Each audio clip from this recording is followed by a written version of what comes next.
Good afternoon. We'd like to get started on this afternoon's module. My name is Joe Nagin. I'm a one-man consulting operation out of Kaukauna, Wisconsin. That's not Kaukauna, Hawaii, as most people think it is occasionally. Anyway, I've been involved in the building science community, if you will, since about 1985.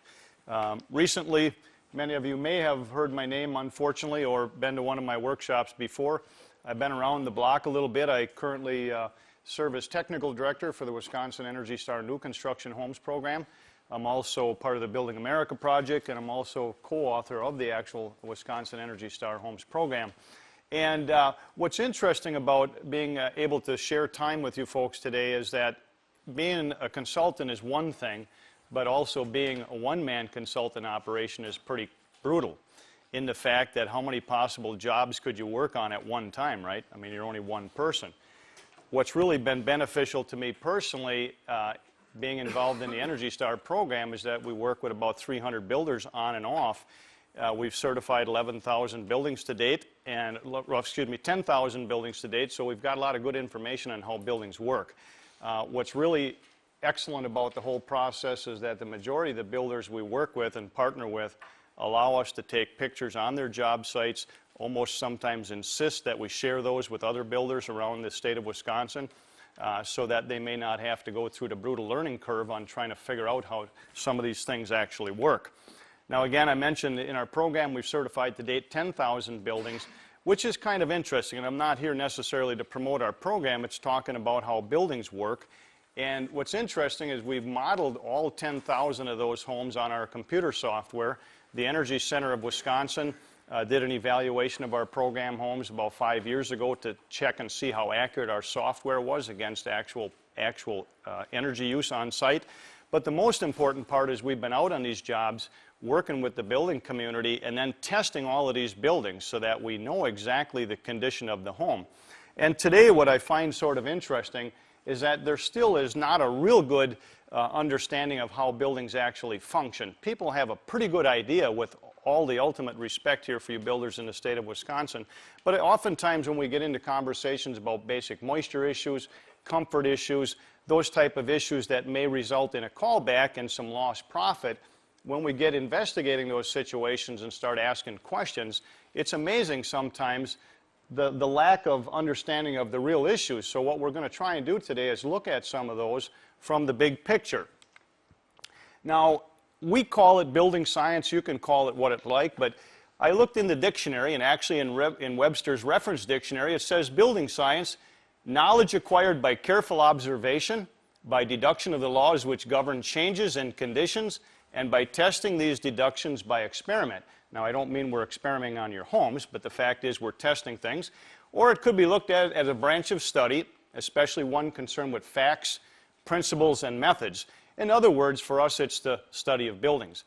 You often hear that concept, buildings as a system, building science, and we're really not trying to make it too complicated, but really, we often ask folks, especially in the design stage with the architectural community, builders, lumber yards who draw plans, we often ask them, if a customer really came to you and actually wanted you to take their house plan, all their dreams and wishes and all the amenities they wanted, throw them into a box and actually make this building perform either better on comfort, better on energy cost, maybe better on moisture protection, what would you tell them? And I usually get kind of a blank look, and once in a while someone will say, well, I'll just do what I tried on so-and-so's house, that works pretty good. And there's no doubt that experience is a great teacher, but the one thing that we're just always trying to make sure that people get the basics of is that no matter whether you like it or how you like it or not, or if you like it, everything in a building is connected from the footing to the ridge vent. And that's the way it works. When we have to go out and look and evaluate a building that's got a problem, everything is absolutely connected. And I'm going to talk about a lot of these things as we go through our session this afternoon. But for instance, the one that I still get a kick out of is that there's a lot of folks that want to do the right thing by air sealing a home for energy efficiency, draft-free comfort, and then they still want to try and make a natural draft wood-burning fireplace work in those structures without any powered makeup air. That's very brutal. It's just, how do things draft? How can you open an 8-inch hole on a flue in a building that you just did a nice job of air sealing? how is that supposed to actually allow air to go up? So the more we try and get these things out in the general building community so that everybody understands this, I think it's a lot easier when we're dealing with customers, whether we're a designer, an architect, or someone drawing plans at a lumberyard, but that we can go over that wish list, and before we finally pull the trigger on these host projects, we can actually talk about these things. Hey, if you do want the open hearth, or you do want something that takes a lot of air, we're going to have to deal with it, because we're going to build you a draft-free, comfortable home, which you're going to insist on, but we're going to have to make sure that those components work. So things of that nature. Big range hoods, we often ask about that. I mean, when we plug in a 1200 CFM range hood, regardless of what it's doing for airflow, most of them we test don't do a lot anyway, but nonetheless, if it's rated at 1200 CFM, there is a good chance that if someone did a great job on duct design, the thing may actually do 800 or 900, and then the question always comes up again, where does the air come from? And that answer is always the same, absolutely wherever it wants to. You can do all the passive makeup air you want, and I go play mental ping pong with the Commerce Department on this all the time. People will say, well, geez, Joe, but I put in the required makeup air. I punched in that 6-inch hole in the rim. Well, all that means is you got a hole in the rim. It means absolutely nothing else. That's why I think the more we understand how buildings actually function, regardless of the Commerce Department, regardless of what the folks in Pumpkinville claim they happen, if we understand what works, I think we can do a much better job suiting our customers correctly, making sure we do good for our own business, reduce that potential callback. So we're going to try and cover a whole bunch of that stuff today, and I'm glad to be here. Now, if we look at it, I think that we should build homes to last and to be energy efficient. There's a lot going on today. There's lots of activities related to energy. Thank goodness we got the front and center stage again. And I was just out in Utah 2 weeks ago. I did a week's worth of training out there, and I just came back from Denver last week trying to help those folks get an Energy Star program started. And I often ask these folks, you know, as people are trying to get more things going and sort of jump on this bandwagon, I look them right in the melon and say, hey, we're all in this thing together. So no matter how you spin it, whether it's energy efficiency or green or environmental impact or carbon footprint, the fact is, if we change the way we build our homes, start doing a little bit more air sealing, adding some more insulation, we're all in this together. And the first time that we have a rash of failures, it's going to put a hindrance on the whole movement here. One of the items I've been working on lately was some of the things with the spray foam folks, is that there's a lot of activity. I can't hardly find an insulation company now who hadn't had foam 2 years ago that doesn't have foam either on their site now or they contract with someone else. Okay, now if you wave that hose and actually hit a hole and actually improve the tightness of the building, now how are we going to make sure that that homeowner has adequate combustion air, adequate ventilation, air, all of those things. So I'm trying to get even those individual component manufacturers and applicators to realize that your product changes all of the dominoes, and that if we collectively go out and do a bunch of these things and then all of a sudden move all of our good efforts collectively backwards by once again introducing the old moisture problems as a guarantee in new homes, we're all going to go backwards a mile a minute. So I'm very concerned. I've got a lot personally invested in this, as do you folks as well.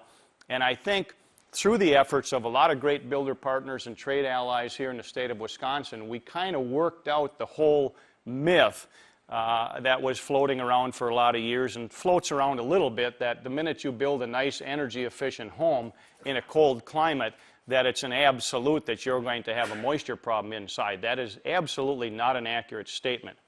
And when I look at all of the cases I've investigated, I'm going out at least once a week, having to print a nice colored report for somebody for a couple $1,000s to tell them what didn't work right. And I'm absolutely confident that we can build very tight, well-insulated buildings without necessarily inducing any problems, as long as everybody gets the big picture. And we're going to cover all of that. So today's focus will be on the building science overview. You know, what are we talking about, how buildings function. We're definitely going to hit on building durability. There are lots of folks out there making some pretty good claims about building durability, that, yeah, if you do this, the building won't have any problems. If you do this, it won't have any problems. I sometimes wonder how reliable those statements are. And we're going to also look at the overall energy efficiency on new housing. And also, I know you folks just ate a sandwich, so if you start dozing off on me, raise your hand and I'll pick on you a little bit to keep you awake. But also jump in on this. I've got plenty of information. We're going to try and make this go to about 2.5 hours. But if there's something comes up you want to talk about, I've got time in the schedule here. Again, I really appreciate the opportunity to come down and share and discuss some of these items. So if you got something as we go through, jump right in, please. Now, what are the issues? You know, people often ask, well, what are the issues? What makes building in a cold climate different than anywhere else? You know, you see books out on hot climates, cold climates, hot and humid climates. We get Joe Stiebrick and a couple of those guys running through the state every once in a while, scaring us a little bit, right? Anyway, well, number one, it gets cold. And people don't like to be cold in their buildings. They don't mind how cold it gets outside. They scream a little bit about operating cost, but it gets cold. So when we talk about what's different in building in a cold climate, obviously the temperature, and we're going to go through many examples of how temperature aggravates a lot of things and just how much or how little control we in the building community actually have related to that. Now, heck, the cold and the snow is great for the snowmobilers. I'll bet they're going gangbusters this week. But in terms of homes, people really want to be comfortable. I don't think we're going to get people building igloos out of the snow we got this week.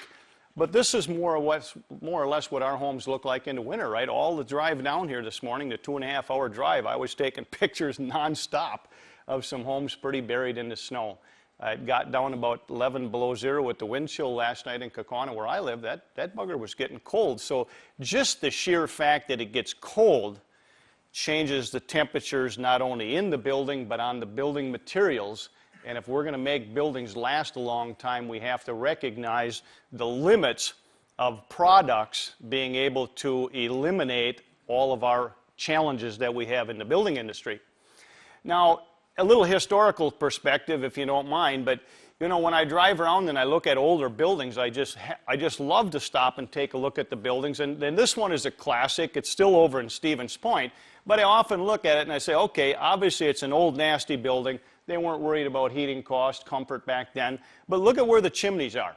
I mean, I just often do a full 8 hours on just fireplace design and so forth. And I look at this, I thought, okay, at least those guys knew, or gals, how chimneys worked, right? They knew that the exit point had to be at the highest point.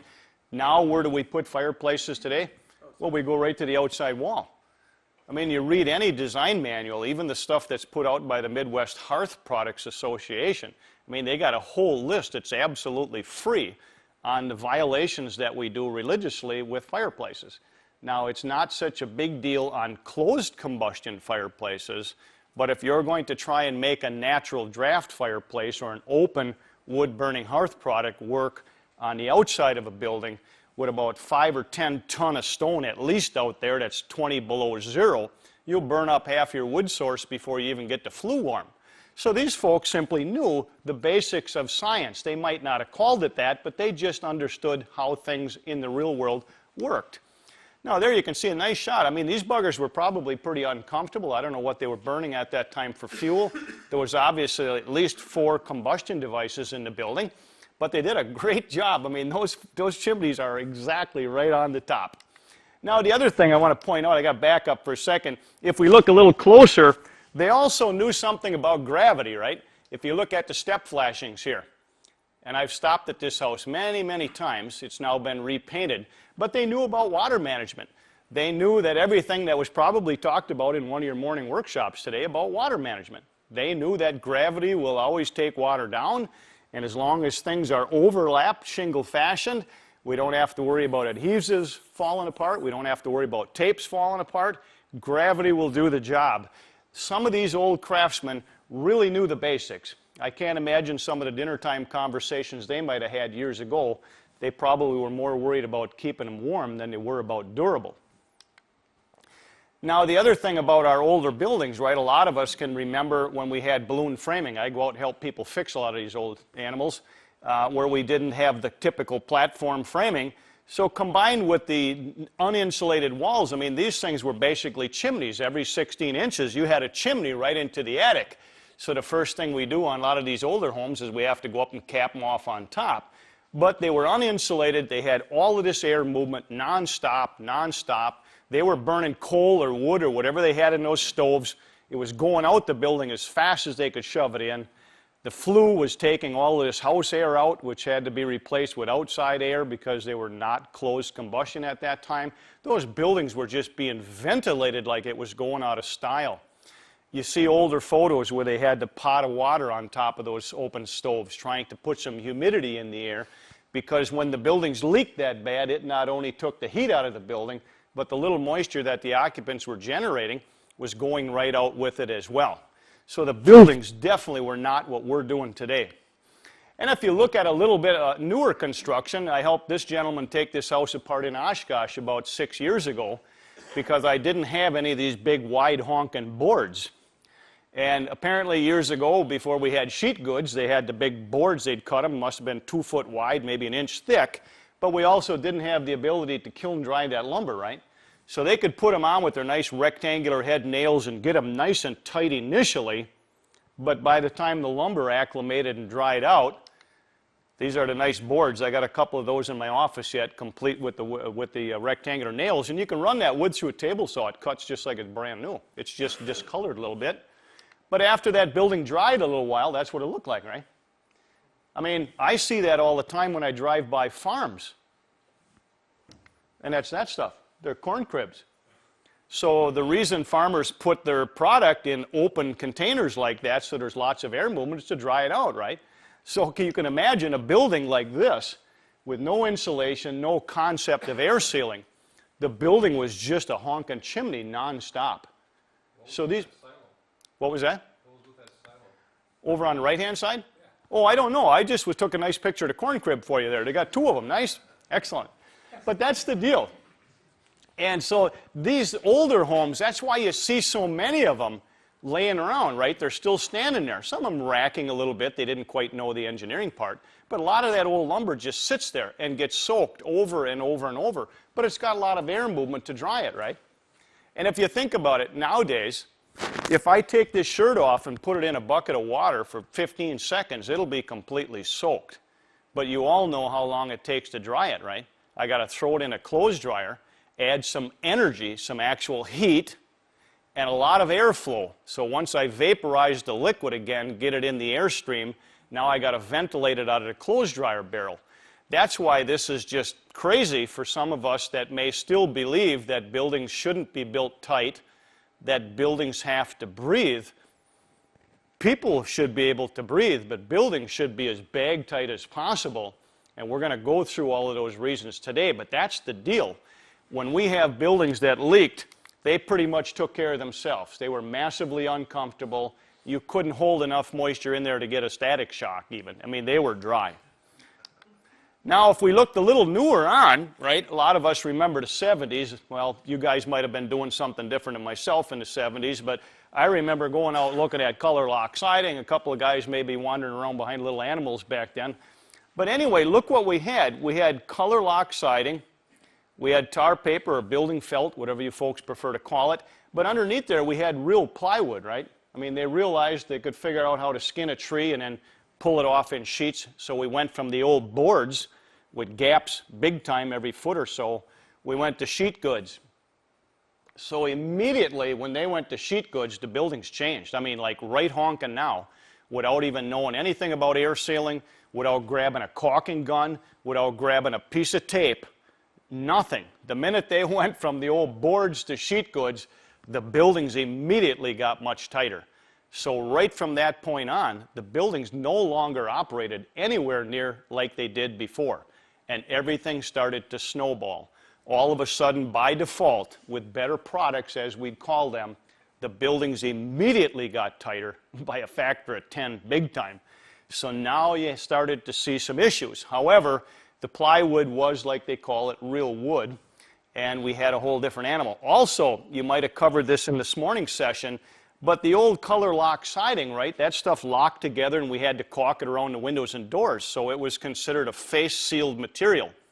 So we were caulking it, and the interlocking mechanisms actually provided the weather protection on the outside from wind-driven rain.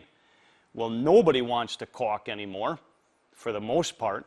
So when we got rid of the color lock and then went to vinyl siding, steel, aluminum, man, I mean, those things are made to allow water to blow right through them because nobody wants to caulk, and we want that pressure drop to occur across the siding so the water deposits itself right behind the siding and follows your drainage plane down and out.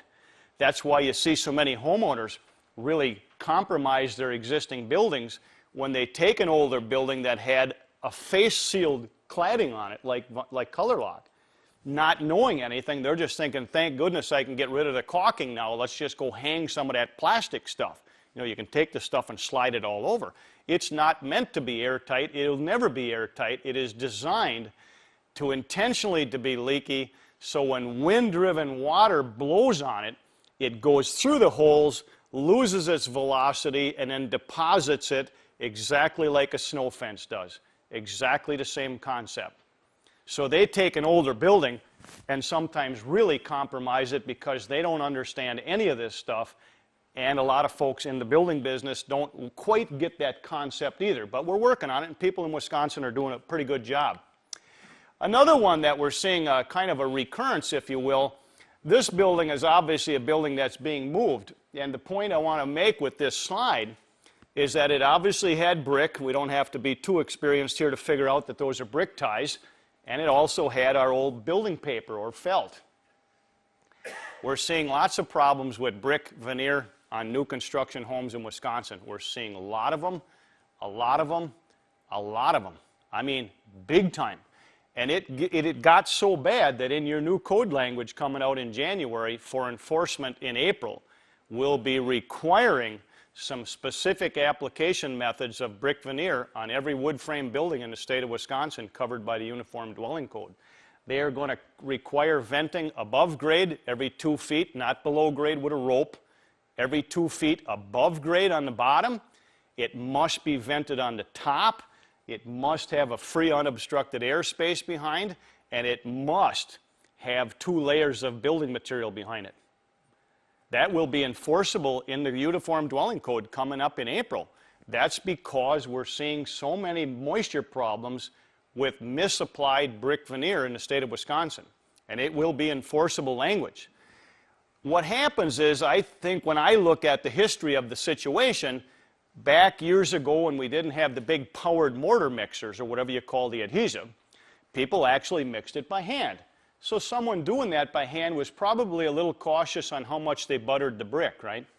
Well, nowadays we have a lot of young folks using gas mixers. And I know that they're told never take a brick off, always over butter the brick because you never take it off. You can't make money if you're getting paid by the piece. So you watch him, the guy over there mixes a great big batch of material, doesn't have to do it by hand, he just hits the button. Now they throw it on the hawk, the guy grabs some butter, butters the brick, taps it down just like that regular symphony they do, and when they scarf off the excess mortar, where do they put it? They never throw it on the ground because they'd have to pick it up. They never throw it back on the hawk because it may have a chip in it. They always throw it right behind each row of brick. So if you look on your job sites, they're welding your masonry material right to your house wraps now. House wraps are not supposed to have any of that masonry material, especially the mortars, up against them. It ruins a lot of the properties of that building paper or the house wraps. But the young folks do this because they're not being instructed otherwise. You can go to some jobs and go on the end of their building before they're turning the corner and look at every row of brick, and every one of them will be welded right to the house wrap. So how do you get air to move? Now every time it rains, the water is wicked right through the mortar joints immediately. And where's it going? Right back to your house wrap material. I mean, we're seeing a lot of problems with that. And what I see in the trend up in the Fox Valley where I pretty much hang out, you can just about drive through every subdivision under construction and tell just which homes are going to have masonry product on, because they'll all have a tar paper back on them now. Wherever the material, brick or cultured stone is going to go, they're all going back to the tar paper material. The house wraps will not release from the mortar. If you throw mortar up against any of the popular house wraps, it will not release when the water dries out of the mortar. You've got to tear the stuff right off. But if you throw it against tar paper, it will release when the mortar dries. So there's a thin film of air there. just enough to give a physical disconnect. So lots of folks are going back on their own because of the challenges we're seeing right now. Yes? Well, if they do that, say they use a 30-pound, are they going to need to do a double layer starting in April? Well, what I want to make sure is that I wanted to give you guys a little bit of heads up that there's something coming up. You can go on the Uniform Dwelling Code, the Commerce Safety and Building website right now and actually print off the language that will be enforceable. And I really don't want to give you misinformation, but I know it does require specific material now behind the brick to compensate for this misapplication. So I think the safest to do would be go on the Commerce website. But I just wanted to give you a heads up, because the neat thing about this, there was no way that they were going to take all the brick off this building, right? If it was actually stuck to the tar paper, it would have tore it all to shreds. There wasn't one rip on that entire building, and I got about 100 pictures. The mortar never stuck to the building paper. Yes? Is it the same with thin brick or that thin stone? Like the what do they call it, lick and stick? Yeah. And there'll be the same challenges there. That's why a lot of the manufacturers now with that cultured stone type of product where you put it on the diamond mesh, even a lot of their application or installation requirements now specifically require some sort of drainage plane. I'm seeing lots of folks using maybe like DuPont's stucco wrap, the raindrop type material, so they'll put that on the building to give it some little drainage grooves, put their building felt over the top, then put the diamond mesh on so that the mesh is still giving it the structural adhesion, but we've got those little bit of vertical fins of air in there to allow that water to get down and dry out. Yeah, that's what we're seeing. But just like I've always mentioned to folks, and it does call it out right in the Uniform Dwelling Code, all products shall be installed per manufacturer's recommendations. Because the couple of brick homes that I'm involved on that are really locked up with some nasty people with the problems with moisture, the first thing everybody wants to know is were the products supplied properly. So the safest thing that we can do in the building community is make sure if we're buying a product, check and see if it actually has installation instructions or requirements for that unique product. Because in the event of a failure, they're not going to warranty it anyway if you don't have it installed correctly. But yeah, the thin brick or the thin veneer, that's got to have the same concept. Now, what's interesting, of course, this is more like what we see today all around the state of Wisconsin. Today's homes are better built and draft-free. I don't think there's a consumer out there that's going to say, please build me a building that's not comfortable. So what it gives us now is better control. Because if you think about it, if you really want to control the operating costs, say in this room or in that home, or if I want to control the indoor environment, indoor air quality or moisture in particular, I have to have control first. And in order to have control, you have to have containment. That's why the concept of building homes that leak or that have to breathe based on the weatherman's, that's just not very practical. If we really want to tell people we're going to give them an environment of which they can control their operating cost, their comfort, their moisture issues, we have to have containment first in order to make that an accurate statement. And the homes that have the better containment have the better control, because now we can manipulate what goes on inside without a large impact from the weather conditions outside. Now, the second major thing that happened, the first item we had was we changed sheet goods. So sheet goods changed the way buildings work big time.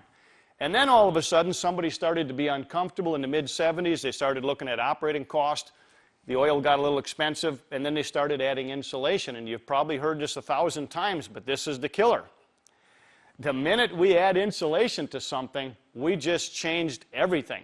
Because adding insulation in our climate, in a wall assembly or an attic, just threw out the OSB sheeting or plywood sheeting. It just put it outside now, right?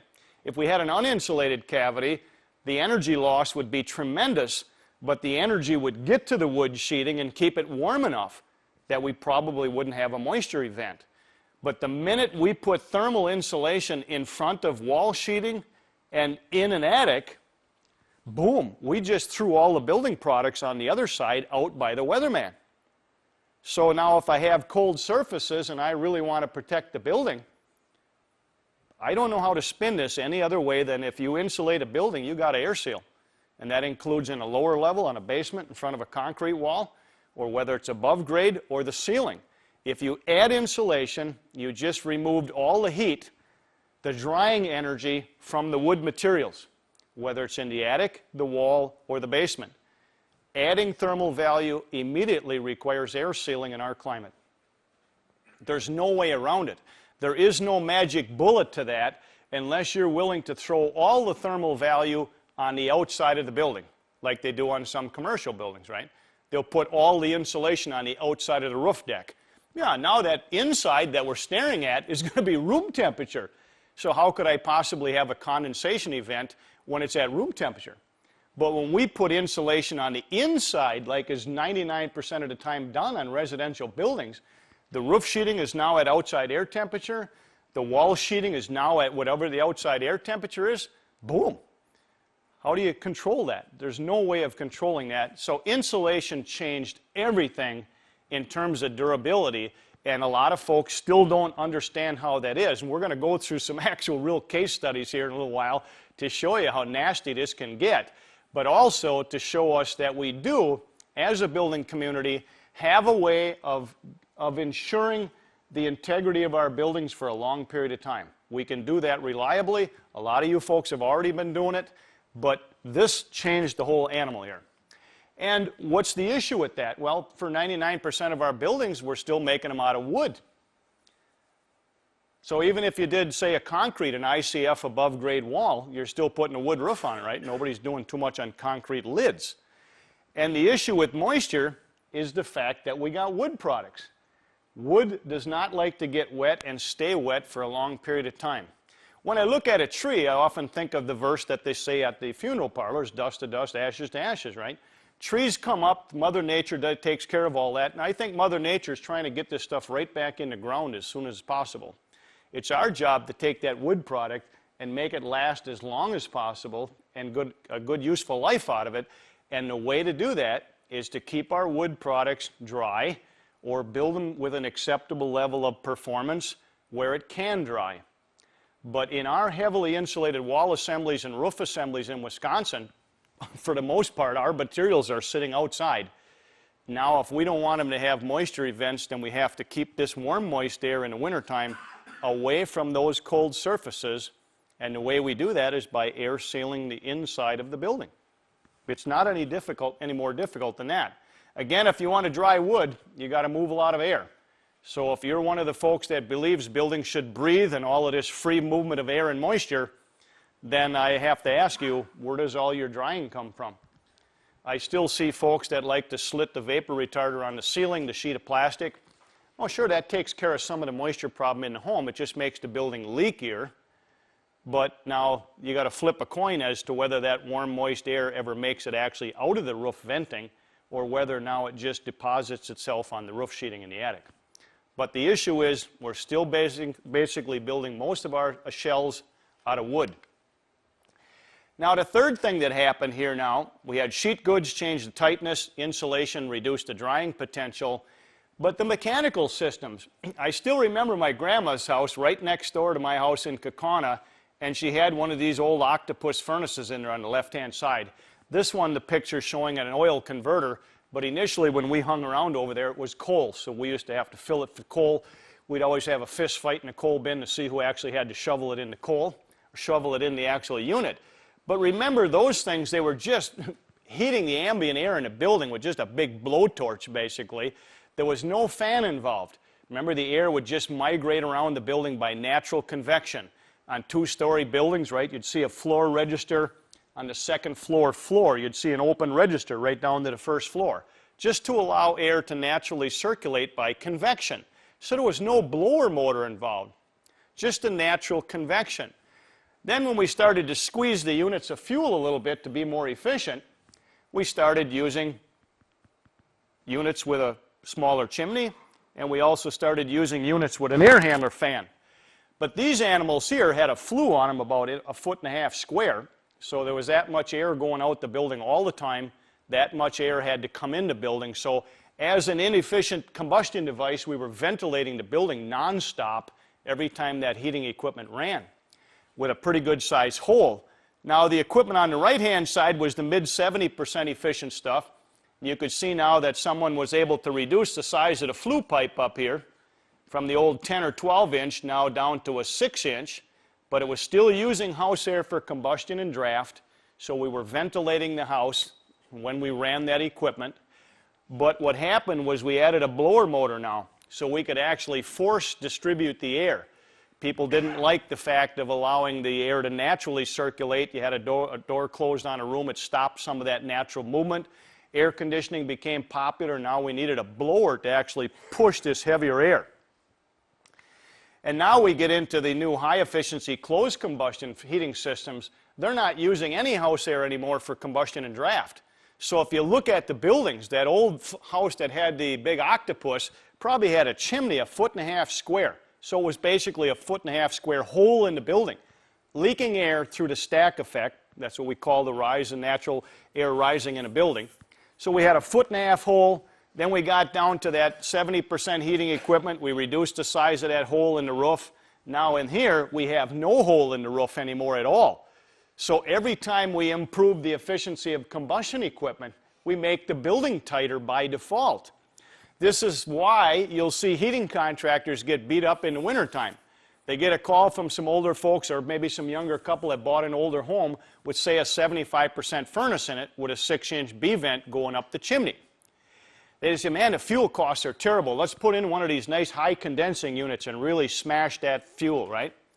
Well, now when they do this, they block off the 6-inch flue in the chimney. Now they just lost all the accidental ventilation that home was having all the time, with nobody actually having to hit a switch. Now the background moisture starts to build up. Their fuel costs go down, and now they go back and beat the heating guy up because they had window condensation now that they never ever had before. We see it all the time, happens all the time. People, even with old single-pane windows, never had any condensation, but they had an old nasty furnace ventilating the building. They couldn't hardly hold a lot of moisture. Plug the chimney off now, put a better furnace in, don't do anything about ventilation, the background moisture just goes right up. Pretty soon they got window condensation problems. I feel bad for the heating contractors because they're really out trying to help these folks, but they wind up changing the way the building functions. People may have an old clothes dryer. The old ones, like 20 years ago, used to use about 100 cubic feet of air per minute. Finally takes a dump, somebody goes to the store, oh yeah, you got to buy one of them Trick Energy Star jobs. Well, maybe they buy a Maytag Neptune. Well, we're measuring some of those at 250 cubic feet a minute. 250 compared to 100 on the old ones. And we're going out on some of these homes now where people say, geez, I got this soot problem. Well, what are you talking about? I got this soot. Gets in my laundry and everything. It's sticking all over the place. Soot. Well, what'd you do with the building? Nothing. Did you remodel? Did you do some air sealing? No. Well, what'd you do? Something changed. You didn't have soot yesterday. You got soot now. What's going on? Well, we run over to the home, usually go into the laundry room and find out they got one of these new clothes dryers. And they may have a natural draft water heater in the basement, a B-vent, or an open wood-burning fireplace. Well, the old 100 CFM unit didn't quite have enough exhaust to depressurize the chimney, but now to 250 or 200, boom! Now we're getting the makeup air down the chimney or down the fireplace, bang, they got soot all over the place. We see this all the time. I feel terrible for the older folks. All they wanted to do is fix the dryer. But this is the fact. Every time we change something, the building changes in function. Now, we got to add to the lifestyles, right? I mean, I like to run around and find these old outside bathrooms, as we call them. What's kind of cool about them, there's a lot of those buggers still standing, but the main point I want to make here is lifestyle change, right? Back then when people had to do this, they probably didn't have a shower in the house either, so there was very little moisture being thrown all over the building. So when you look inside of those, there's a 3-holer. I got pictures of a 2-holer and a 4-holer. I got one 5-holer picture, but it didn't scan real good. But I often wonder, the family that does their stuff together, stays together, I'm not sure if they all go out there 3 at a time, I don't know. But think about it. They weren't even in the house to take a dump. So there wasn't even odors being left in the building unless somebody just passed one in accident. But there was hardly any showers going on. They didn't know what a shower was. They probably took a wash rag and just wiped themselves down for a shower or a bath. Maybe they went down to the river. But the buildings were leakier than a cob, didn't have much for moisture being generated in those buildings, and they were uninsulated, so you couldn't hardly trash one of those buildings. The components weren't there necessary to trash a building. But now look what we do. I mean, now we got starter homes, right, where it might be a nice 3-bedroom ranch starter home, as somebody would call it. Well, now we even want a separate bathroom for all of the children. I mean, shoot, I'm 55 years old. I used to have to wait in line to take a bath at my house in Kaukauna because we only had one bathtub. Never had a shower head on the darn thing till I was about 17 years old. My dad just said, oh, we don't need a shower head, just take a bath. Well, anyway, and we all know how people get around the moisture loads now, right? We have limitations for gallons per minute of flow per shower head. Well, if they don't like it, then they just put 10 shower heads in, so they know how to get around that, see? And then you may have multiple bathrooms in a home where maybe 2 people are taking a shower at one time. You got a better built home. It's draft free because your consumers demand that. You've got wood material all over the place, higher efficiency mechanical equipment. You got tighter buildings, and you got people living in these homes. And when they live, they're going to do whatever they want, whenever they want, and as much as they want. That's why we live in good old Yankee Doodle Dandy land here. So when they got all this moisture activity going on, we better make sure that they've got the equipment functioning so that they can remove the excess on demand at their will.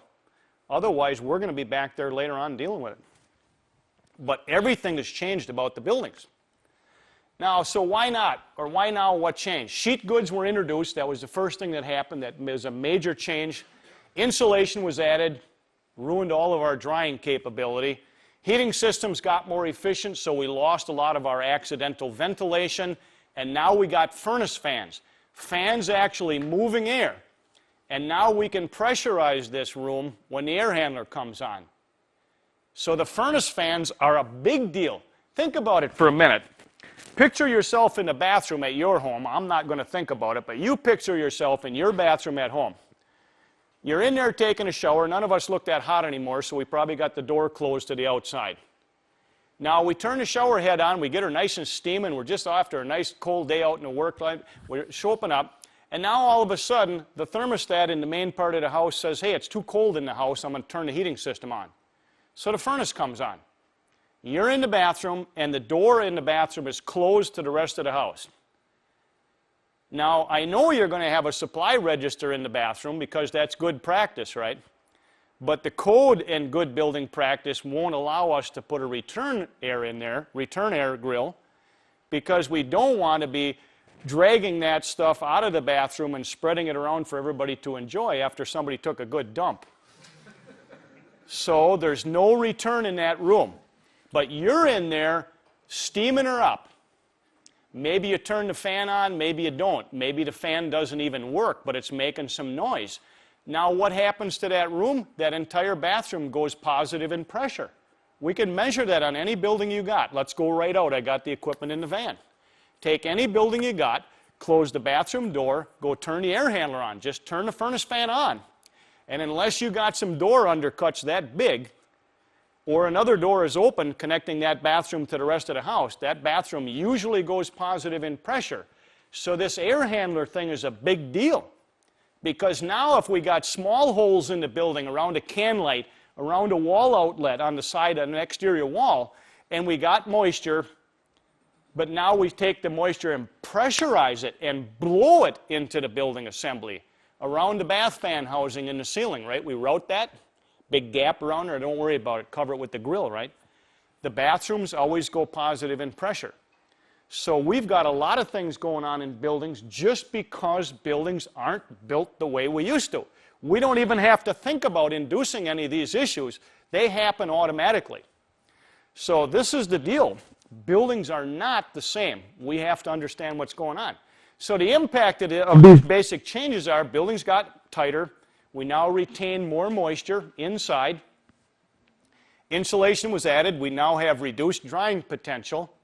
So do you really want to get stuff wet? I don't think so.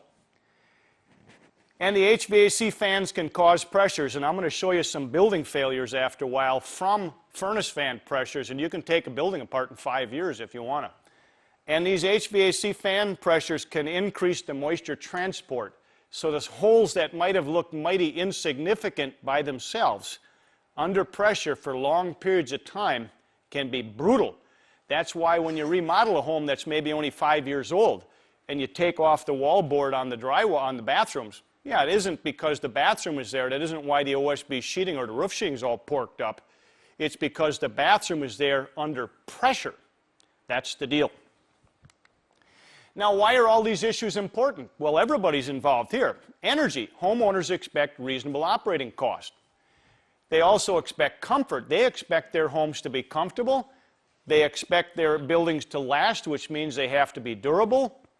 Ventilation is important because they expect reasonable indoor air quality, and they expect that they can manage their indoor environment, but somebody's got to give them the tools to do so.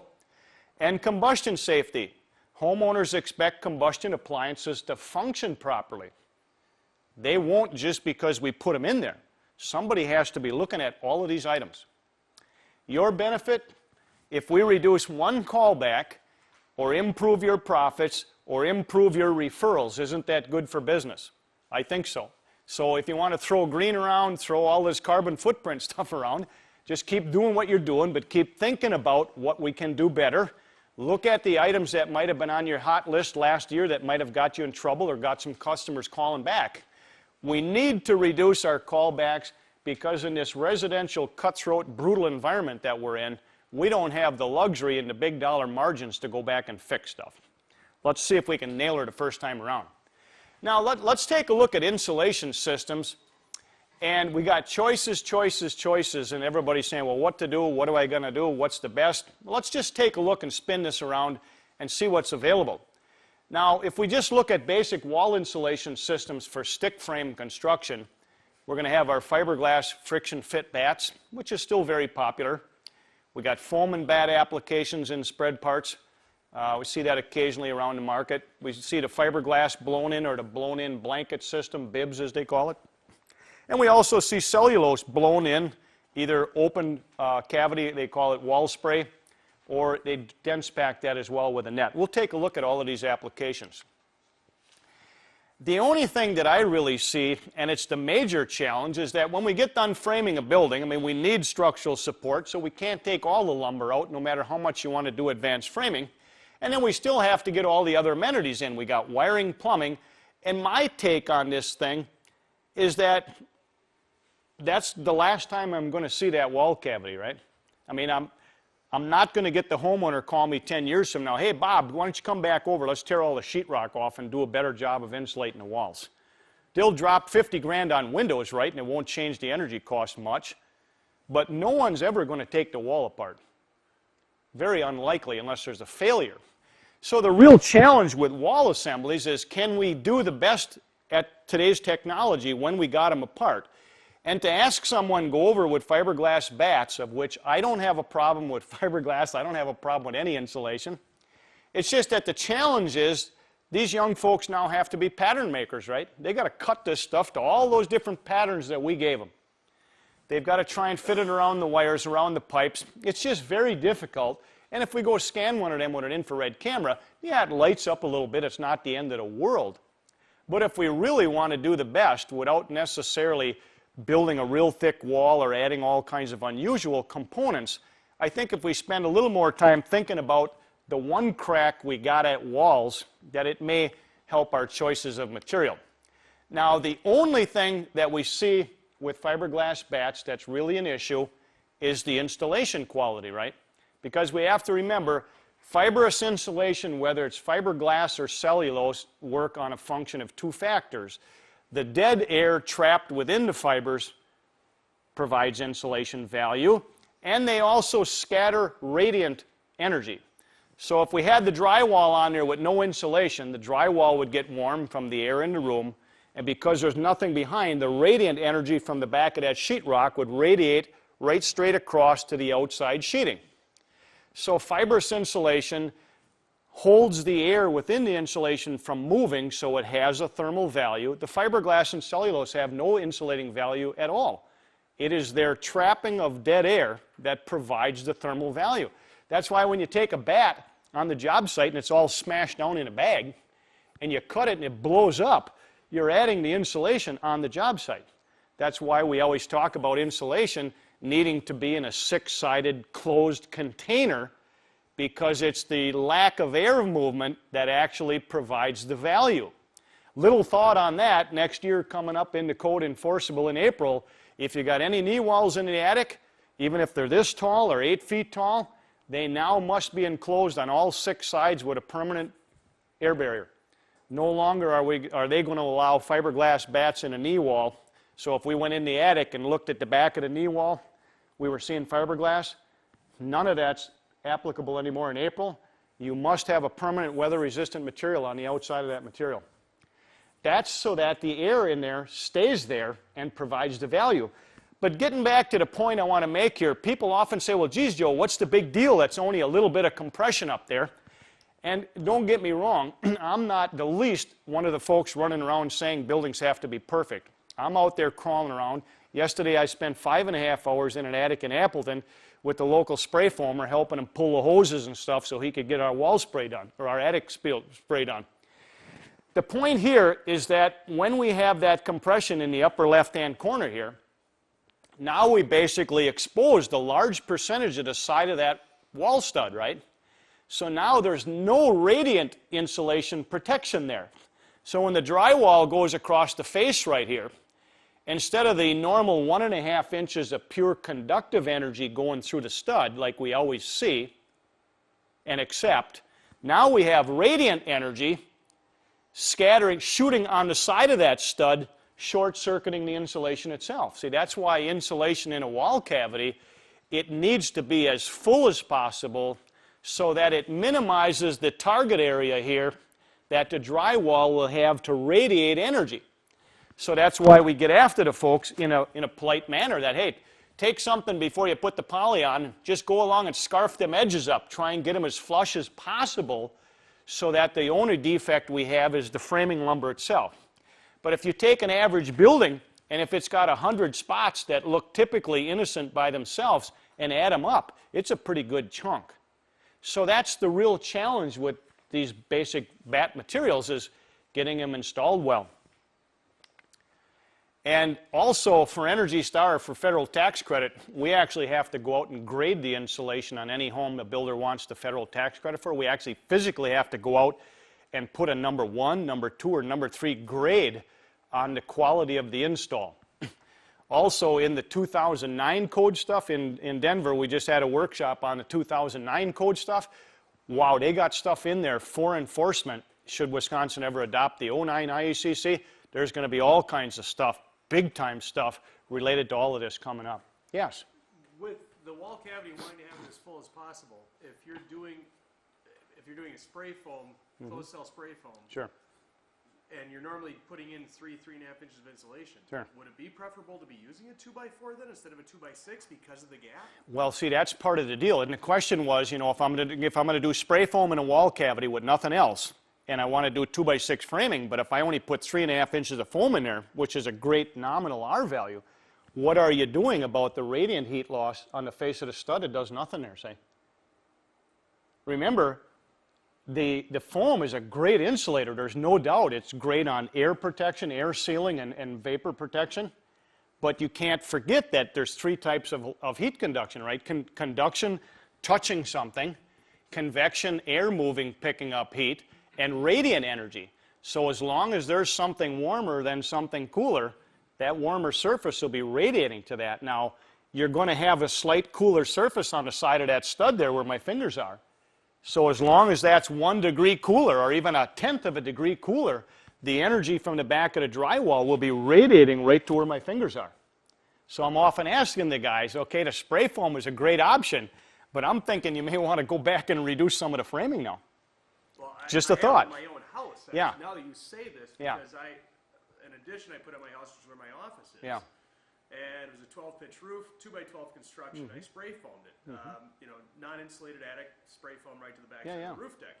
Well, now when there's light snowfall, frost, I have reverse ghosting on the outside of Yeah. my roof. Yep. So now I have snow melting or frost melting at my framing. Yeah. And it sticks where there's insulation, whereas typically Yeah. on a regular truss house you'd see the opposite of Yeah. the light frost is Well, it and sticks at your trusses, but it melts at the. this is why we like to discuss these things. Just throw them out in a non-threatening environment, right?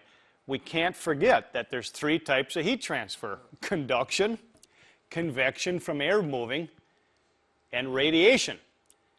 And that's why when we have cooler basements, because we don't think they're important, shoot, the upstairs floor is radiating directly down to that lower level all during the heating season. So how can you possibly get floors to be real comfortable? Because the radiant energy from the floor is radiating straight down in the middle of the night, no lights on, nothing. It's just radiating. So we have to be careful that if we do one thing, that we don't miss something else or actually increase the heat loss on another function. That's why this is good to discuss all of these items. Now, what's interesting is that we see a couple of folks, a couple of our builders really like to do fiberglass bats. I don't have a problem with any insulation. I like it all as long as it's in a 6-sided airtighted box. Now, some of the guys do a real nice job of coordinating things. This electrician knows that this builder likes to use fiberglass bats, so when they drill those holes for the wiring, boy, those buggers got to be right on the knobber. They don't want them running all over the place, because the insulator working for this builder cuts all the bats ahead of time off the set of drawings in the shop. They do it right in the shop, so they're in the shop in the middle of the day when it's nice and warm. They'll actually cut the bats, cut the back half off so they can tuck the back half behind the wire so they're split properly like the code requires, so that they don't have a big air pocket behind there. Then the next guy comes in and they put the front half on, like he's doing on the left side here. We got lots of builders that like fiberglass bats. How can you argue with the economics of the stuff? There's nothing wrong with a fiberglass bat, contrary to what everybody says, if it's enclosed in a 6-sided box, so there's not air movement through it, and if there's not air movement within the cavity, moving that air, and if it's filled pretty good, boom, you can't hardly beat the economics of this stuff. But we just have to look at how we get them installed. Larry on the right-hand side in the bottom, this guy's divorced and he's bitter big time. He's got one tooth, he uses it for a can opener, great guy, and all he wants to do is get up in the morning, grab his lunch pail, his Ginsu knife, and get in that truck with 1,000 bats in the back. He lives to do fiberglass bats, and he don't want anybody going anywhere near him. I mean, the guy is nuts. But he does a spectacular job because we have several builders that realize how brutal and cutthroat residential is. They can't get folks always to upgrade to this nice blown-in materials. So when so-and-so builders calls that insulation company and it's time for insulating, bang, Larry goes out there. Because the builder that wants the bats wants Larry's craftsmanship. He pays the same. Whether he gets the other guys that don't care, this guy goes to where the builders are that care. And they don't pay more for it because Larry is still ticked off and ready to go. Does a beautiful job. Now also what's interesting about fiberglass bats is that you'll see them, they have a barcode on them from the manufacturer. The code does require that barcode, and I'm not here to talk about code, but I want to mention it, the barcode has to be facing the inside of the building or the building inspector can get after you because they're there to verify the thermal performance of the insulation that you put down on your building permit. And I often ask folks, this is a trick one, you guys will know it, but what is that actually made for? What is that R19 bat physically made for? A 6 1/4 inch wall, right? Or if it's the other color, 6 1/2. Now, in the 2009 code language, in the 2009, not the one coming up here, the 09 code language, they are no longer going to allow us to use R19 in our math calculations. They're going that fine-tuning on the national level. They're going to require you to actually put the insulation value for that 5 1/2 inch cavity. The R19 bat is still a leftover from attics and knee walls. It was never physically made manufacturing-wise for a 5 1/2 inch cavity.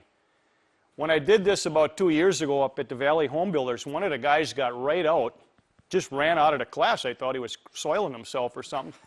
Comes back a little later on, he said, man, that guy's going to take a beating. And I said, what's up? He said, I just called my insulator, and all these years I've been getting hosed because they were telling me it was R19, and I just got done showing him the bag.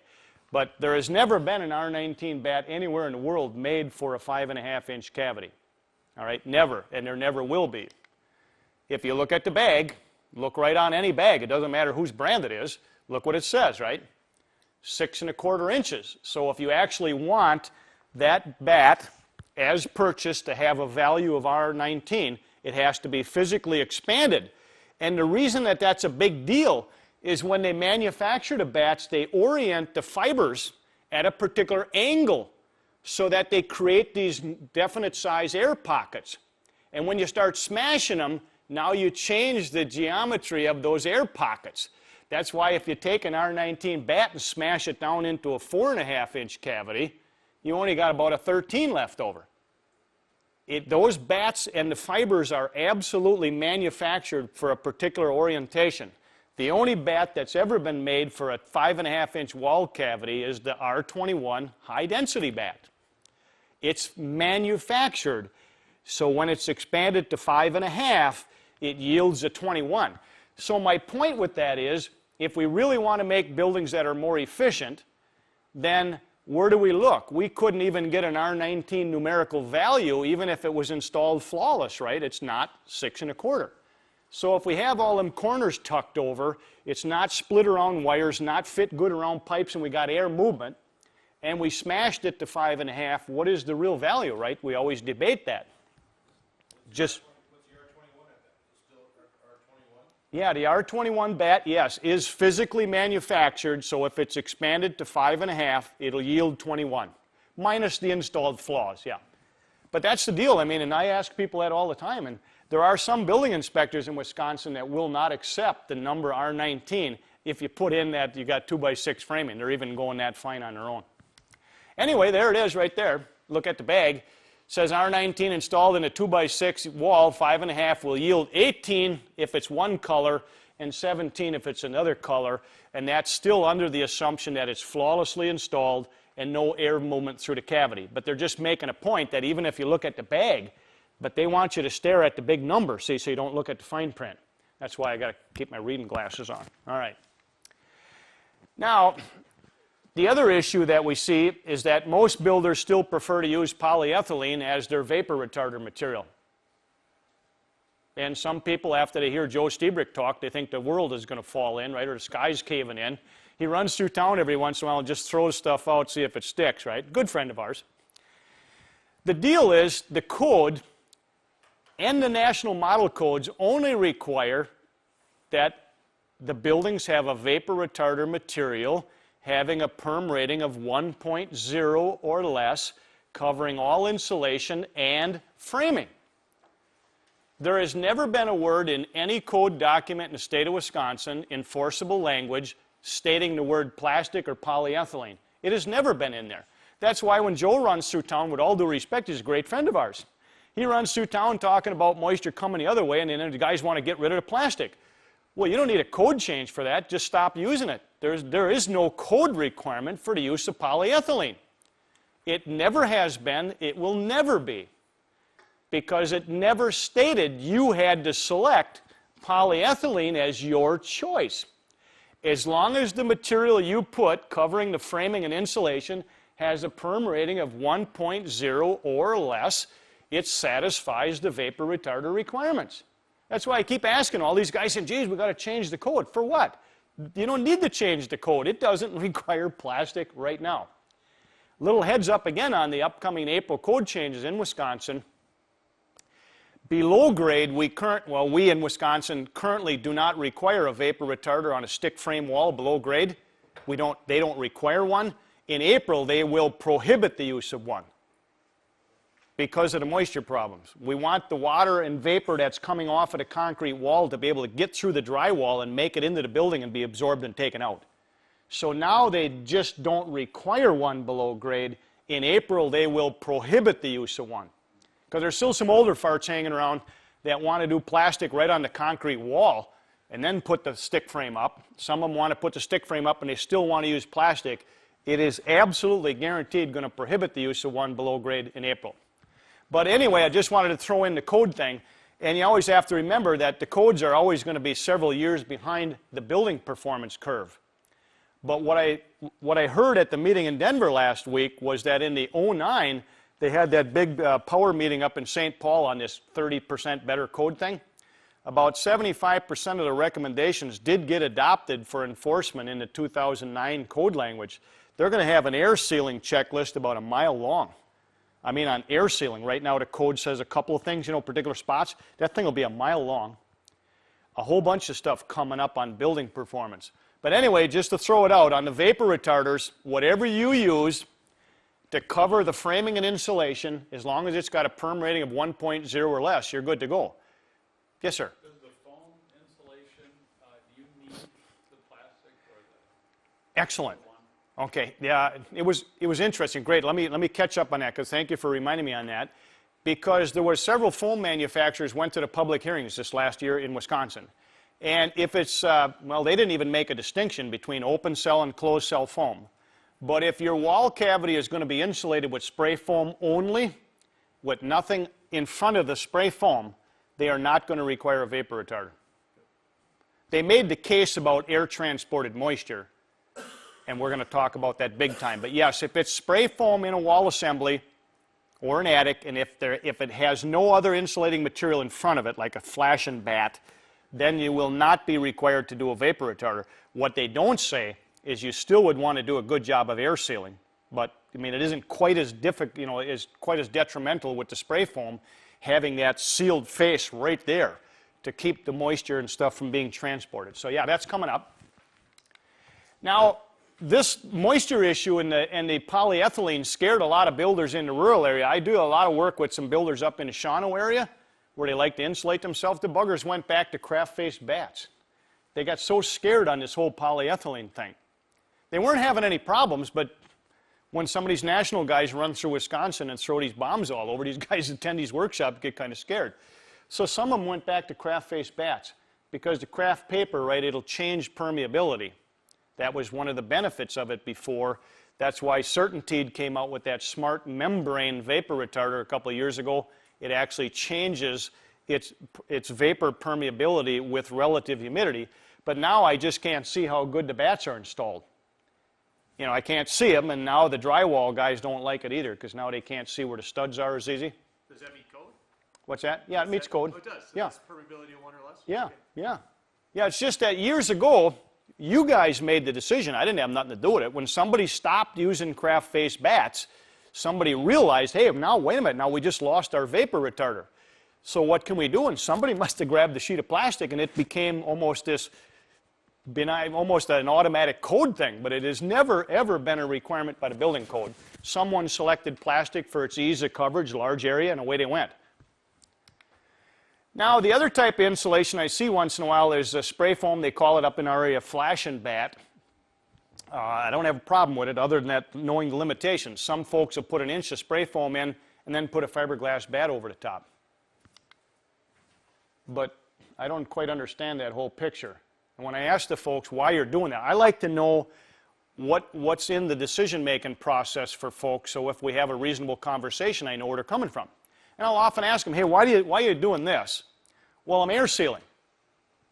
Fair enough, but if I'm going to air seal something, isn't there an overwhelming assumption that there's got to be a hole there first?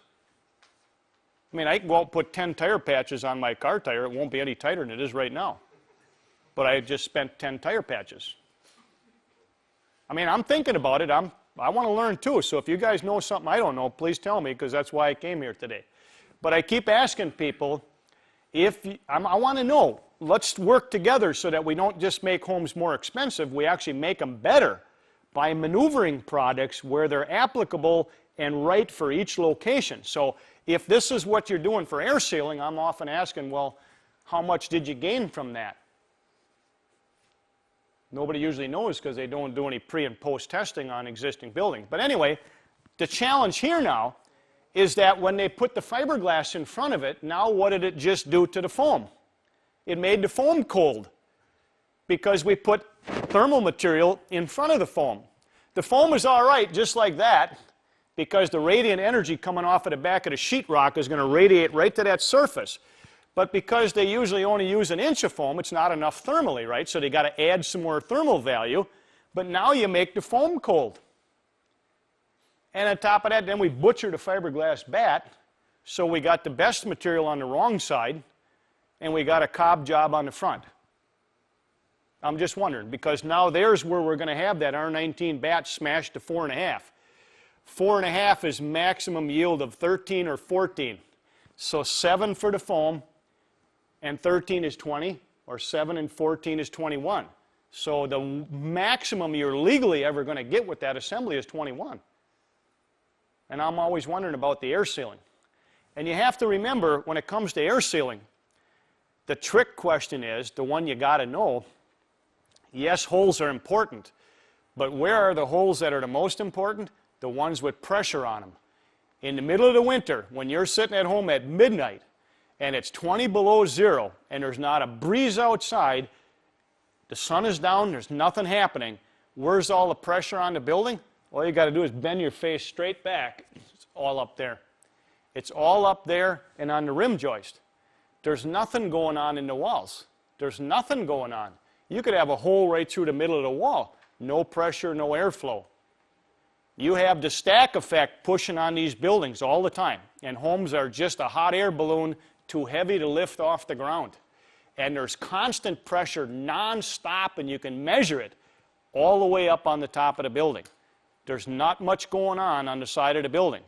And then on the bottom of your building, we got all the blocks of atmosphere stacked up from the top down.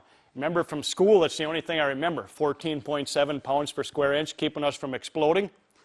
Well, that's what we got roughly at the box sill, and less in the middle of the wall, and a lot less on top. That's why chimneys work better, right? When they're taller, there's less atmospheric pressure on the hole, because we stack from the top down.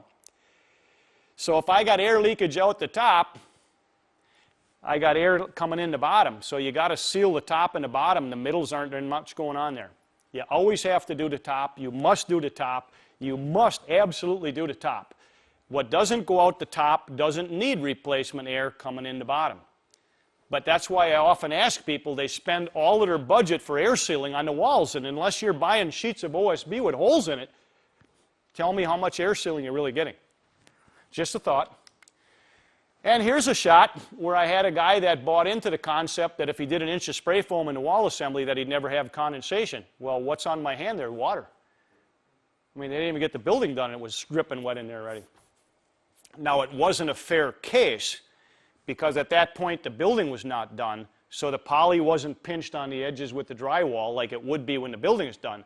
But this guy was really hot because he was told absolutely point blank by the salesman that if they did an inch of spray foam in the wall, that it would be impossible, not improbable, impossible to have moisture problems in the wall assembly.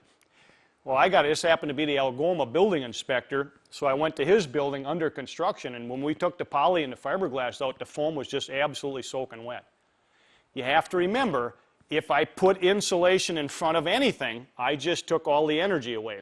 So if I got the foam sitting there and put a fiberglass bat in front, I just pushed that foam outside. It ain't as far as the OSB outside, but it's outside because you got the thermal value in front. So you got to be careful on all this stuff.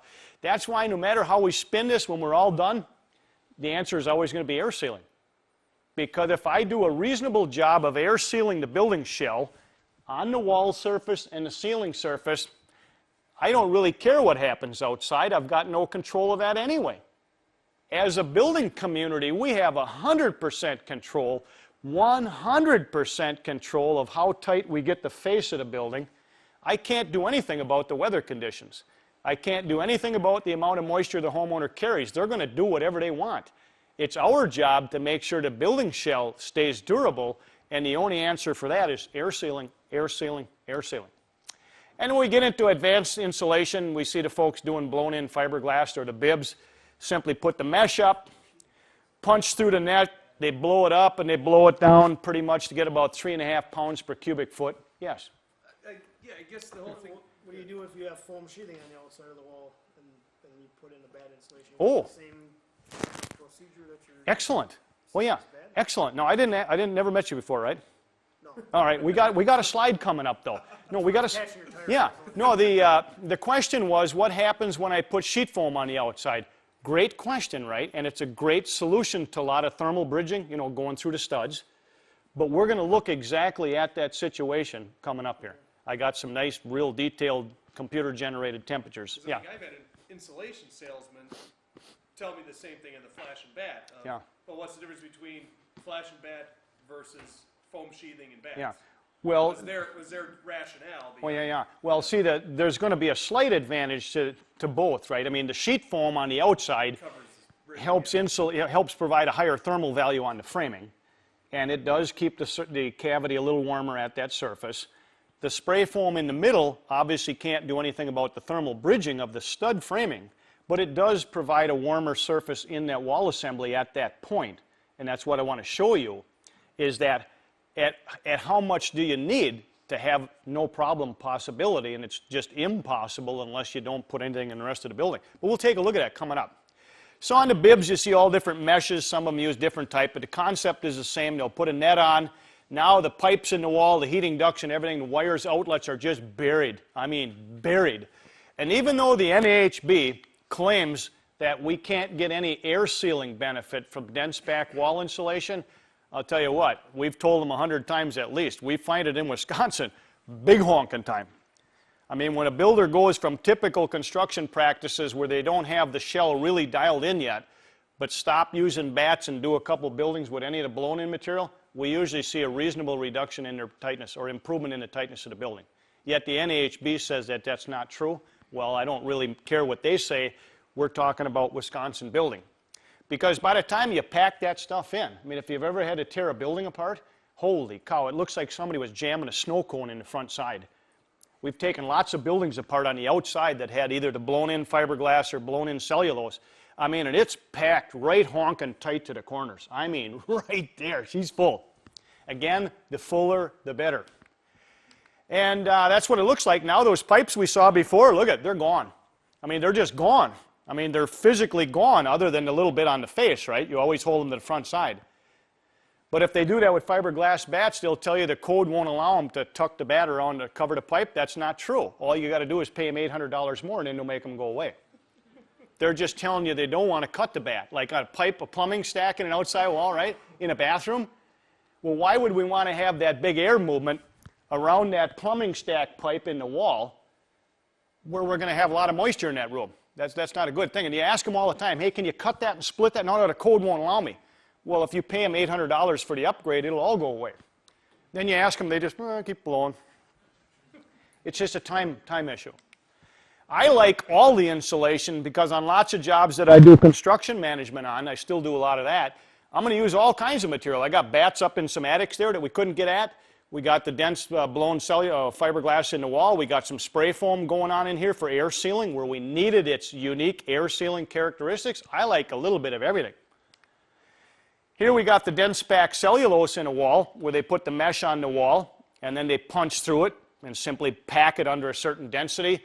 You got to be careful on all the wall blown-in insulations, though, that if you jump from your fiberglass bats to any of these blown materials, you got to make sure that your installer of the blown material, whichever type you choose, that they understand the challenges here on the face of the stud.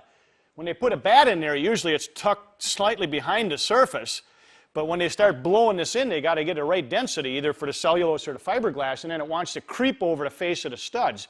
Now the drywall guy starts beating you big time, because now the wallboard looks like that. So they got to be good at this. So that's why if we change things, we got to understand all the implications. There's a nice job on the rim on this one with spray foam. Now here's a guy that got beat up so bad about the creep on the face of the studs. He's a wall insulator that does a lot of dense pack insulation. Well, he didn't want to use 1,000,000 staples on each stud, right? Just Gatling gun the net down. So he realized if he just put a couple of studs, this is a real close-up digital picture, if he just used a couple of staples to put the net on, pulled it nice and tight, and then he'd take a caulk gun with the cheapest construction adhesive he could buy, Liquid Nails PL200, whatever's on sale that week, he puts a nice 1/8" bead of that adhesive right through the face of the net, right on the center of the stud, center of the lower top plate, and then almost like a ballet, he takes a putty knife out and just flattens her right out. And by the time he gets all the way around the building, that stuff will be set up enough on the front end he can start blowing right away. Drywallers love them. Because now when that stuff is blown in there, it can't creep over the face of the stud, so everything stays nice and flush. Works good. I asked the guy, what's the deal? He said, well, geez, I was using 1,000,000 staples, and then you wouldn't get half them in all the way, then the drywall guy's trying to slide their wallboard up. So you got to be careful on all this, but there's a lot of good benefits. Here's the wall spray cellulose where they're doing it open spray, where they add just a little bit of moisture. The manufacturers all know now that we don't want wet buildings. Consumers just don't think that's a good idea. So about 5 years ago, when the mold guys were running around scaring everybody, the cellulose manufacturers now realized they had to help their installers by getting rid of some of the moisture content. So they just simply add cornstarch now. So in that big cement mixer, when they're tumbling in the chopped up newspaper, adding the fire retardant and the fungicide that gives it the gray color, they actually add regular household cornstarch, just like you buy at the grocery store. So now they can actually back off substantially on the moisture content, because the cornstarch little flakes get stickier than a cob when you get them damp. And all you got to do is have this stuff stick enough until you get the wallboard on. It ain't going anywhere. So now when we go to the wall spray cellulose jobs, they're very dry. But look at how nice that is when they get done. I mean, even Ray Charles could see how full that cavity is. I mean, he could feel that wherever he is. But the deal is, again, walls, we got to get full. We only got one crack at them. So I'm often asking consumers if they got money to allocate, let's make sure we don't go cornball here. Let's just do what we got and do a better job of it. Is there a downside to this type of insulation or not? The downside is just the personal opinion debate that goes on in the building community. I mean, there's folks that absolutely are convinced that this will never dry when you put polyethylene on it.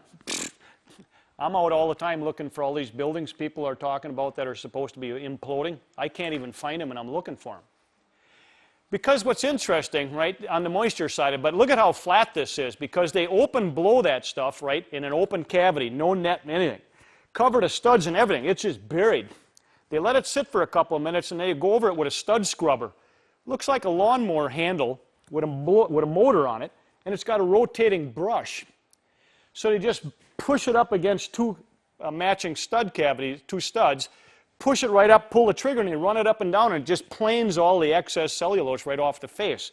That's how they can get it so flush, but look at these little areas here. I mean, it's just honking flawless up there. It works good, but it's just another one of them deals, Ford and Chevy, Oldsmobile, Cadillac, whatever, just kind of personal opinion. We got builders that all got opinions, like we all do. But my take on it is, when we have all those unusual cavities, how do we possibly ever get those completely full? And if we took a little bit there, 1%, 3%, 1%, 0.5% of building flaw, pretty soon we don't need to build a thicker wall. I think sometimes we just got to stop and do a better job of what we currently got. We also see people using the wall spray cellulose in the rim joist. Here what they do, though, is they usually make sure nobody's around, because now they'll blow it up in there, but because they're blowing it up, they can't get the compaction like they get when they're doing a wall. That's why they always spray it like this, so it looks like they're building concrete in a swimming pool. But when they're doing it like that, they can't get the compaction, so they'll pack it by hand a little bit, spray a little more over the face, and then they look to make sure nobody's around, and then they open the water valve and they just soak the face of that bugger. I mean, and it'll get a skin on it, just like a sheet of cardboard. The next day when you come back, it'll be thump, thump. Oh, it works good. But then we'll say, well, geez, that's newspaper. People say the water vapor is going to go right through there and the box seal will rot out. That's absolutely never going to be an accurate statement, because I'm out poking them all the time. Here's one the guy did the water to the point it was running on the floor. But I'm back there like less than 3 weeks later, and the timber strand rim joist is down to 9%. And also, people will say, well, geez, you know, if you put that wet cellulose in the wall and then you put a vapor retarder on top of it and you got OSB on the outside, how's it dry? Don't you have 2 vapor retarders? Not really. That's why people got to stop once in a while and think about this, right? But every time we see a chart showing moisture transport, right, don't the arrows the guys draw always go exactly horizontal, left and right? When they draw it on a piece of paper. But moisture just explodes. It goes everywhere. There's nothing stopping it. So if we're doing 2x6 walls, let's just play make-believe for a minute. And let's just actually make believe that the stud framing and the top plates are actually a full 6 inches. So if I got a 6-inch top plate and a 6-inch bottom plate, every running foot of wall, I have exactly 1 square foot of wood material with no vapor retardant on it at all. The water vapor just says, oh, you got a vapor retarder here? I'll just blow out the top plate into the nice vented soffit air, or I'll blow through the deck and go into the basement. That's why we very seldom ever see these buildings having any problems. Yet people say, oh, you got that plastic on there. So what? the arrows don't go straight. The moisture goes every direction, just trying to blow its way out. That's why we very seldom see a problem in them. Back in knee walls, what they'll do with the cellulose is that they'll actually staple the netting on the back of that knee wall in an attic and then go back from the front side and blow it with their open spray on the front. That stuff goes through them fibers of that net, and when you get done with that, it's just clunk, clunk. We're trying to see if we can get help to some of these folks to get an exemption, because that would be absolutely a shame to make that builder in April go up there now and have to sheet the back of that. There is zero airflow on that, zero, zero, zero. But it wasn't one of those things that they split hairs on, because none of these guys showed up at the code hearings. But it would be a shame to make someone go up there and spend 1 dime or 1 minute more time. And again, when you look at all the pipes, anytime you can spray or blow a wall solid, you're going to do the best for your customer that's capable at this time.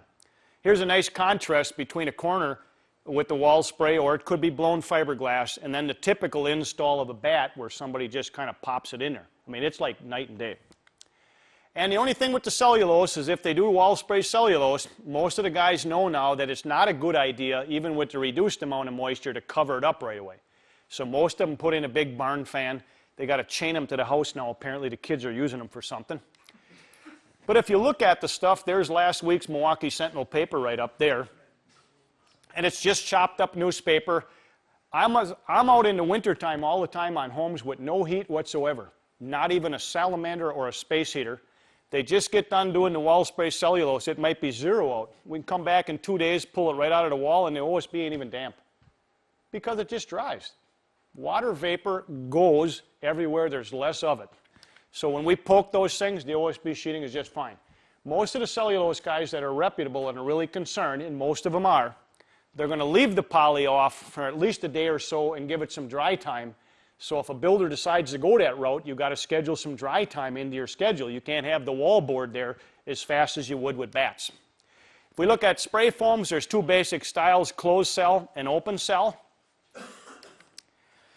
The closed cell I like personally, especially when we use it in a rim joist area or in a band joist, because of its inherent nature. If we got 3 inches of that material, we're going to have a class 1 vapor retarder at 1.0 or less, at 3 inches. And it looks and it makes a nice job.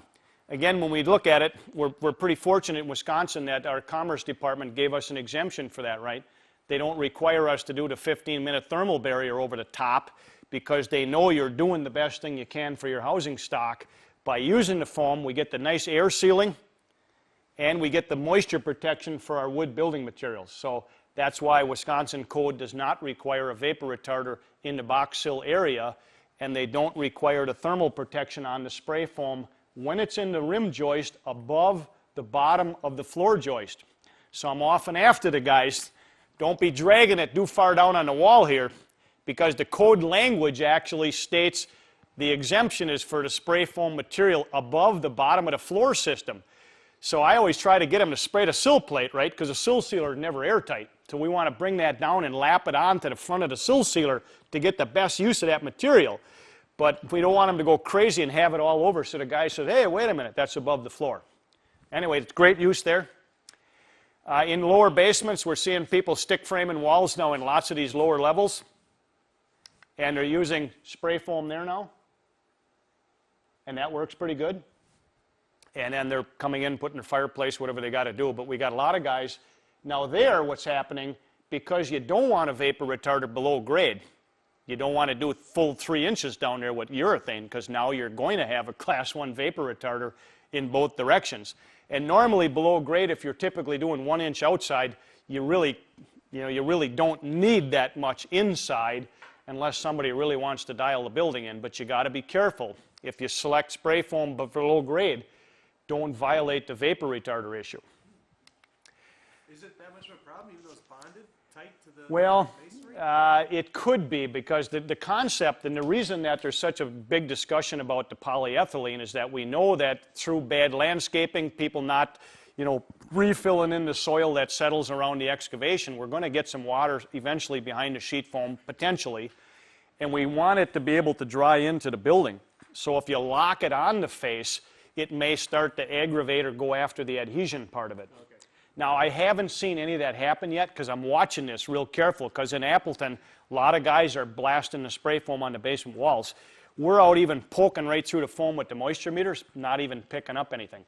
But remember, 90% of the basement problems are usually a drainage problem in the first place. So if we remember gravity and get the water away from the building, we probably won't have a problem.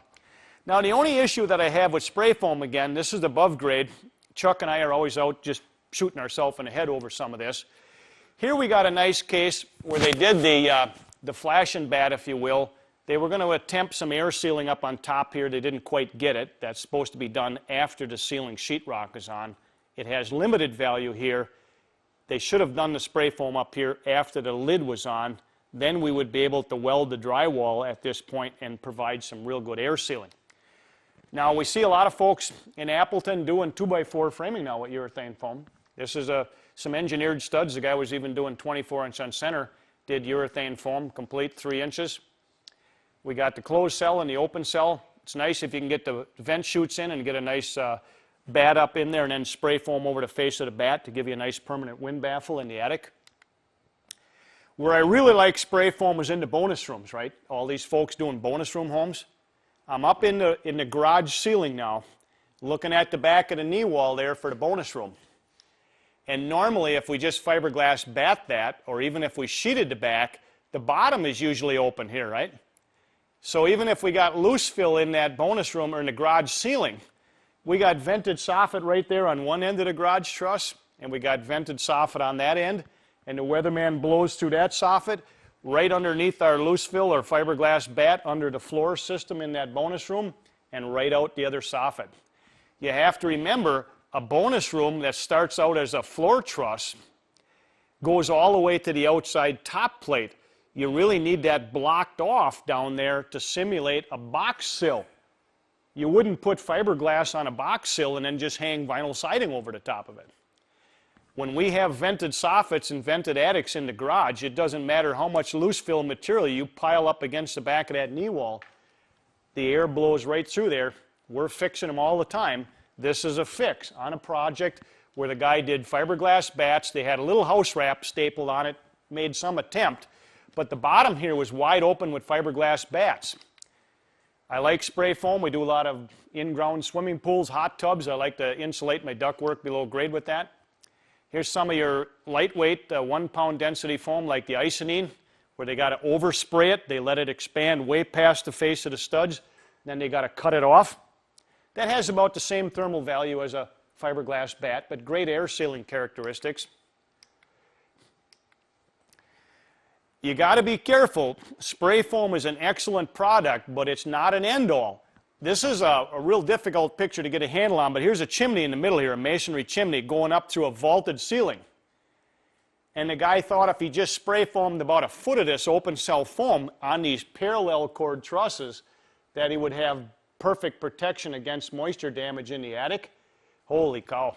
When you're doing that lightweight 1 pound density foam, that stuff expands so fast, you really have to be careful, because anything that gets by the face of your tongue and groove or your drywall without anything up here as an actual air barrier, it's going to be in the attic, and we got a lot of those that fail because the guys think if they wave some foam that everything is good. Foam is an excellent product, but if you're doing lightweight where it expands so fast and they don't want to get too much down here where they got to cut it all off and throw it out, you really got to be careful on vented attics. That's brutal. When you look at the close-up on the open cells that they got to cut off, it looks a little chopped up, but it's really not as bad as it seems. They blow it, it expands past, they got a Ginsu knife, they got to slice it off. A lot of them actually have the old board files like we use in the body shop business. They just buy a Ginsu knife here and attach it to the end, and they got their air compressor, and it just saws back and forth. But the deal is, we often beat these guys up about wanting to take a lot of green credit, you know, but they'll have 50 bags of that chopped material that they haul to the landfill. So I'm wondering how green is the thing. But now last week, for the first time ever, I was over in near La Crosse, and I found all of that up in the attic of a guy's house. They actually threw all this up in the attic. There was like a 5-foot honking pile in the corner of the attic. Neatest thing I've ever seen. Now also in basic ceiling insulation, we got fiberglass loose fill, cellulose loose fill, and then we got the whole radiant barrier stuff too that's bouncing around. Most of the time I'm going to see loose fill fiberglass in an attic. I don't have a problem with it. The issue with fiberglass is just like it is with a wall. It provides the protection by keeping air still from moving. That's why what I think is more important is how we baffle around our perimeter of an attic. If we just simply put a fiberglass bat over there and then put it underneath a vent chute and then blow our loose fill, shoot, those fiberglass bats pop right out. We see it all the time. Slides the loose fill about 3 or 4 feet on a slippery poly. For Energy Star and federal tax credit anywhere in the United States, if you don't have a permanent wind baffle in every truss cavity to the outside, something rigid, we have to degrade the attic insulation, at least all the way around the perimeter. So when people often come to me and they say, hey, Joe, should I buy a big raised heel truss? I mean, my answer is, well, maybe. I see people buying a 2-foot attic raised heel truss, right? So now they got a truss that deep that they can get 2 foot of insulation over the top plate, but then they just stuff the overhang with a fiberglass bat. So the weatherman blows right through the vent chute, right through the fiberglass material, and then right into the loose fill. I'd rather see him have a 412 pitch roof with a cardboard vent chute or something to prevent the air from blowing through the loose fill. Remember, if you disturb the air in the loose fill, the value goes down. It ain't how much you got necessarily, is what is it doing. So oftentimes people miss the boat. They think the Energy Heel truss is the cat's meow. It's excellent, but for what some of these people want to pay, and then just to stick a fiberglass bat in there, now you're giving the weatherman a bigger target to blow through more of the loose fill. That's not always the good answer. Now also remember that we want to have the markers up there, right, so that anybody goes up there, they can see how much is in there. Well, we had an accident over in Stevens Point a while back. That box of those attic rulers fell out of the back of a guy's truck and they landed right on the pavement, and then they all got bent. Because when we were doing a little quality assurance, I got my measuring stick, I got my tape ruler in there, and it says 20 inches here, and I'm only like 14 over here. So I pulled it back, and this is the box that fell out of the truck, and when they hit the pavement, they just all kind of compressed a little bit. Now, the guy took a big-time beating. I mean, oh, this guy took a beating. He probably had 50 or 60 houses in the Stevens Point area. I thought, okay, residential construction is brutal, but hosing people is one thing, all right? I mean, that's just simply a class of hosing people. They just simply compressed the ruler, so when people went up there, they thought they had what they paid for. Now here, I again think that this is more critical, because this is the only thing I see wrong with attics is that we usually just stuff a bat in there, right? Well, the weatherman just blows them right out. We're out in Lake Winnebago fixing them things all the time. Out in the country where the wind is blowing nonstop, it'll pop them out, it'll pop them plastic vent chutes right out, throw the stuff 3 or 4 feet right in the attic. That's got to be permanently in place there. Here's the one out in Lake Winnebago I just fixed a couple weeks ago. Look at the bats here. The vent chutes came right out. The little plastic vent chute, they popped out. Look at the fiberglass bats here, been in there for about 2 years. And the loose fill, it'll just slide. It'll mound right up. Looks like a pile of snow right in the attic. And the only reason we were there is because the customer couldn't air condition the house in the summer. But when I'm in the house with the infrared camera in the middle of the summer, the ceiling on the whole side of the lake side of the house was just glowing red honking hot. Well, I said, I'll bet you $100 without even crawling up there. All the loose fill slid back. Well, when we shot with an infrared thermometer on the ceiling, it was almost 92 degrees on the sheetrock. So it was just radiating in nonstop. The air conditioner almost ran till midnight every night. So we can't expect this material to do its job if it's got air moving through it. Loose fill material has to be kept in a rigid position so that the air doesn't move. That's why vent chutes should always be full width, never this girly man stuff here. Full width vent chutes so that the ventilation air goes up over the loose fill. It's not supposed to go through the loose fill, it's supposed to go over the top. And that way we keep the roof sheeting uniform in the wintertime so we don't get those patterns on the frost. Look at that, this stuff was all over. I mean, the whole side of that building, all of them bats were all blown out. Now, what can you do with that? You don't have to go nuts here, and you don't have to go bonkers. Just think about it. Every insulator that I've ever run into has got this bendable cardboard baffle here. So it's made to bend to fit regular 24-inch on-center truss spanning. So you can fold the sides down, staple them, and you stick it out over the complete top plate and then fasten it to the top. Now when the weatherman blows, all that ventilation air is going to go up over my loose fill. I'd rather have that on a 4-inch heel than 2 foot blowing right through. You got to remember, it's the dead air that provides the value. And the minute the air is moving, down goes the value. So there's all of these little things that we can do to make things work. Here's a builder that happens to have every customer burning candles. So now wherever he's got the 3 inches of top plate, right, it's cooler up there, so the candle soot always sticks up there in the corners. So I went out and helped him fix this house, but this is what he does on his new construction now. What this guy actually does is uses 2 inches of sheet foam as a baffle here. Does his full width vent chutes, as you can obviously see, but to provide a permanent wind baffle here, he's got a template at the shop, and they cut all these blocks ahead of time, and they're fast. These guys are fast. You don't ever want to be framing a regular house next door because you will look mercilessly foolish. They'll have all this cracker stuff done and you'll still be putting the sheeting on. Anyway, they just drag that 2-inch foam down past the top plate above your F-channel line. What he's trying to do is warm the top plates here and provide a permanent wind baffle. And look at how anal they get here. I mean, they're sealing all of this stuff up. But that's why no matter what his designs are, if it's a 6-inch standard heel, they're never going to spend $1 on a raised heel truss because the benefit is not there. This provides massively more benefit than this much of a heel. You look on the outside, the guy doesn't use sheet foam on the whole building. They just do that for the wind baffle and for thermal improvement on the top plate. That helps too if you got to put the truss clips on the inside, right? They should always be on the outside. The truss clips, right? The code only requires them to keep your property tax down. Because the deal is, heaven forbid, the roof flies off. They want it all to land in one pile so it's easier to clean up.